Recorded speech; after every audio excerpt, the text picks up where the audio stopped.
Hi hello నమస్తే welcome back to my channel Tirupalu చిన్ని vlogs. నేను మీ తిరుమల. నేనైతే బాగున్నాను, మీరు బాగున్నారా?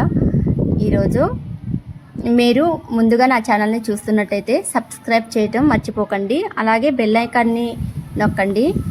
నా నోటిఫికేషన్స్ అన్నీ నా వీడియోస్ అన్నీ మీకు నోటిఫికేషన్స్ రూపంలో వస్తాయి. ఈరోజు నేను పన్నీర్ కర్రీ చేయబోతున్నాను. ఇది చాలా సింపుల్ అండ్ టేస్టీగా ఉండే ప్రాసెస్. ఇంట్లో ఉన్న ఇంగ్రీడియంట్స్తో అంత టైం పట్టకుండా త్వరగా అయిపోయే ప్రాసెస్ చూపిస్తాను నేను మీకు. ఇది యాక్చువల్గా మక్క చేసిన కర్రీ అండి. నేనైతే వీడియో తీసుకున్నాను. ప్రాసెస్లోకి వెళ్ళిపోదామా? ముందుగా 4 ఉల్లిపాయలు, 4 టమాటాలు తీసుకొని ఈ విధంగా ముక్కలుగా కట్ చేసుకోవాలి. తర్వాత కడాయి పెట్టుకొని ఆయిల్ వేసుకొని ఆయిల్ హీట్ అయ్యాక మనం కట్ చేసి పెట్టుకున్న ఉల్లిపాయలు, టమాటాలు కడాయిలో వేసుకొని కొంచెం మగ్గే వరకు ఉంచుకొని దాంట్లో షాజీరా, బిర్యానీ ఆకు వేసుకొని ఇలా కలుపుకోవాలి. తర్వాత జీలకర్ర, ధనియాలు వేసుకొని కలుపుకొని స్లో ఫ్లేమ్లో కలుపుకోవాలి. జీడిపప్పులు వేసుకుంటున్నాను నేను.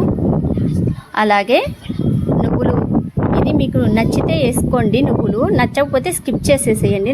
మాకైతే చాలా ఇష్టం. దీనివల్ల గ్రేవీకి చాలా టేస్ట్ వస్తుంది. ఈ నువ్వుల వల్ల ఆరోగ్యానికి కూడా చాలా మంచిది. నేనైతే నువ్వులు వేసుకొని స్లో ఫ్లేమ్లో వేపుకుంటున్నాను. ఇవి వేగుతుండగా నేను పన్నీర్ని తీసుకొని, నేనైతే తిరుమల పన్నీర్ తీసుకున్నాను. అది మీ చాయిస్ కదా. తీసుకొని ఇలా నేను చూపించే విధంగా ముక్కలుగా కట్ చేసుకోవాలి. కట్ చేసుకొని పక్కనైతే పెట్టుకోవాలి.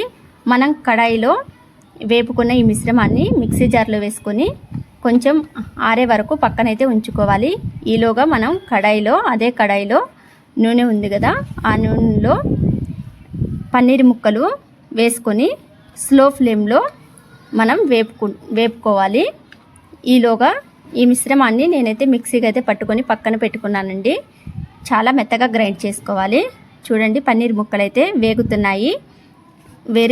వేరే స్టవ్ మీద ఒక కడాయి పెట్టుకొని దాంట్లో తగినంత ఆయిల్ వేసుకొని మనం మిక్సీ పెట్టుకున్న మిశ్రమాన్ని ఈ నూనెలో అయితే వేసుకొని స్లోగా ఫ్రై అయితే చేసుకుంటున్నాను. పసుపు, ఉప్పు, కారం వేసుకొని స్లో ఫ్లేమ్లో మనం వేపుకోవాలి.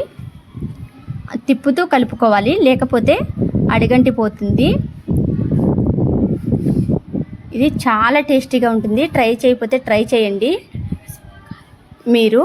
నేనైతే స్పైసీగా తింటాం కాబట్టి 2 స్పూన్ల కారం అయితే యాడ్ చేసుకున్నాము. ఈలోగా చూడండి, పన్నీర్ ముక్కలు ఏగిపోయాయి, బాగా గోల్డెన్ కలర్ అయితే వచ్చేసాయి. మనం ఈ గ్రేవీలో ఈ పన్నీర్ ముక్కలు అయితే వేసుకొని 2 మినిట్స్ ఉడికినిచ్చి ఆ మసాలా అంతా పట్టేంత వరకు గరం మసాలా, పన్నీర్ మసాలా, కస్తూరి మేతి వేసుకొని కలుపుకోవాలి.